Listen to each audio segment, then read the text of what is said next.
स्वाधीनता दिवसर भाषण उपरे ओडिशा रे एवं देश रे गोटे परंपरा अछि जे ता उपरे कौन प्रकार तर्क वितर्क करा जाए नाही। किंतु दुखर विषय होउछि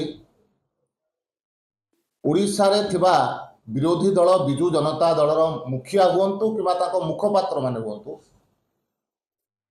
सेमाने केतेबेले भी ग्रहण करि पारु नाहंती जे सेमाने आज सरकार रे नाहंती।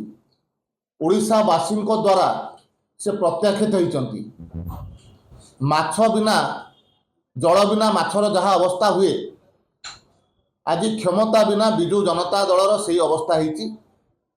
से कारणरू से आज बिड़ी बिड़ेबा हवा आरंभ करिचंती एवं भारतीय जनता पार्टी जहाँ तार संकल्प पत्र रे कहितला से सब गोटे गोटे पालन करिवार लागिची।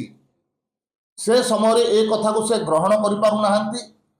केवल गणमाध्यम रे रहिबा पाई चर्चा भितर रहिबा पाई मझिरे ए प्रकार विकृत तथा विभ्रांतिकर तथ्य देइकरी ओडिशा वासी को भ्रमित करिया पाई चेष्टा करुचंती।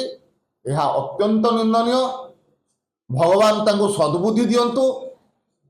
ओडिशा वासींकर मैंडेट को से ग्रहण करंतु एवं दायित्व संपन्न विरोधी दल हिसाब रे ओडिशा वासींकर स्वार्थ संबंधित कथा केमते उठेई पारिबे से कथाटे से उठांतु। आमे ताको स्वागत करिवु।